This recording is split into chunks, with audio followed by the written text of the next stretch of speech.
Why do you think you're not writing? I don't know. I get a good idea, and then, bam, I start thinking that is the stupidest thing ever. Tell me about it. What the flick, everybody? Are you David Caruso? What'd you do? Matt Atchity, Alonso Duralde, Christy Lemire, Ben Mankiewicz, Ruby Sparks. Oh, Alonso, you're. We're gonna fight on this one. I guess so. Yeah. It's basically a remake of Weird Science. No, not really. Well, kind of a little. Paul Dano plays a novelist who, at the age of 19, writes an earth-shattering novel, and now it's 10 years later, and he's completely blocked and can't figure out what he wants to write about. So he starts describing his dream girl, like a woman who's literally appearing in his dreams.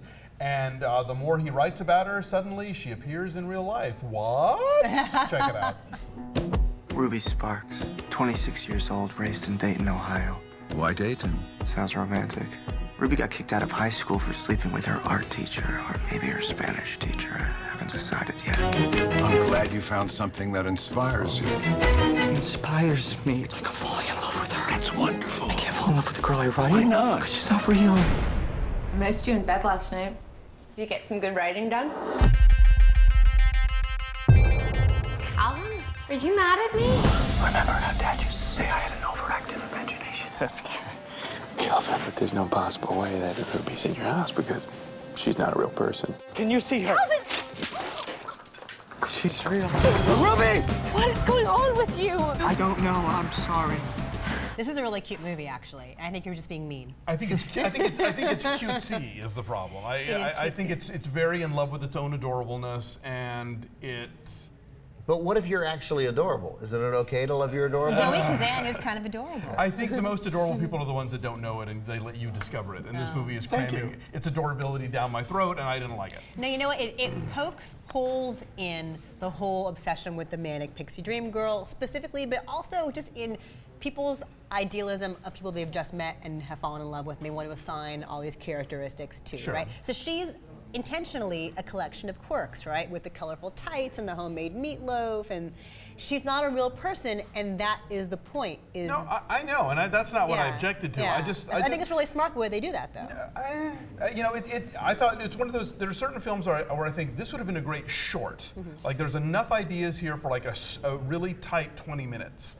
But this is a feature, and it's like, okay, I get it. Yes, he has this ideal woman, and no one can live up to that, and it's all in his mind, and he has to create these people, and as soon as they start disappointing him, then he either abandons them or tries to change them to fit his mold, and it's like, okay, I get it, you know? And I didn't find either of them interesting or charming enough to carry it out. But they're in love in real life.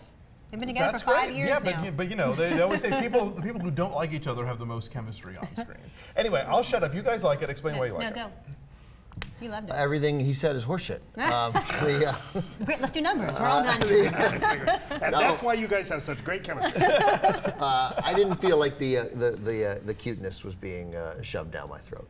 I saw a guy whose angst and writer's block was identifiable to me. You know, not that specific issue, but sort of just the weight of success.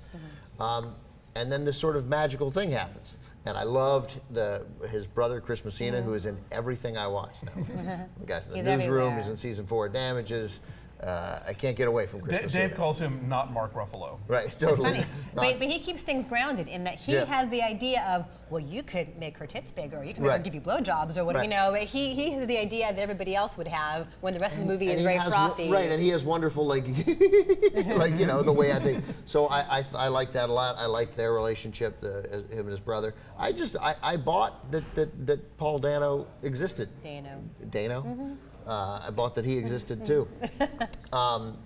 And by the way, if your name could be Dano, it should be. So you can say book him? Yeah, totally. He's Paul Dano. He's playing an author. He's Paul Dano. I did like the supporting cast. I liked Ruffalo. Chris Messina. I like Chris Messina, not Ruffalo. I like Chris Messina. I liked Annette Bening as the mother. I liked Antonio Banderas as the mother's boyfriend. But it was the central two of them, and I've liked them in other movies. I love Paul Dano in Little Miss Sunshine, which the directors of that film made this one as their follow-up. I liked him in There Will Be Blood. Zoe Kazan. I suppose I don't have a clear picture. I think I've seen her in some other stuff where she's been perfectly fine, but their relationship just I found super grating, and so I didn't really care what happened to them. Maybe it's supposed to be grating though, to show the imperfection of it in reality versus what he has in his mind. Okay, well, did we need the scene then when his ex-girlfriend shows up at the party and catalogs all of his faults? Like we hadn't already figured that out by watching the way that he interacts with. Didn't that feel like, okay, audience, some of you may have missed what's been going on for the last hour, so we're going to sum it all up in 5 minutes for you in case you went to the bathroom. Look, Like, I went to the bathroom because to me that was first of all, I was initially I'm like, did he make her up too? But he didn't because we. That's a good question. Yeah, but they would have then at some point he would have said, "My God, this is the second time."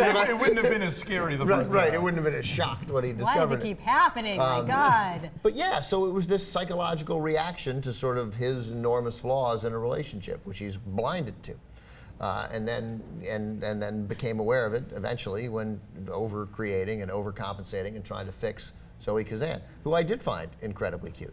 And yeah, there were little moments of dragging where stuff got a little repetitive. But I thought it, moved along nicely, and I loved the resolution. I thought that's the way movies are supposed to resolve themselves. Oh man, the very ending. Yeah, Did it make you cringe? It was right out of Xanadu.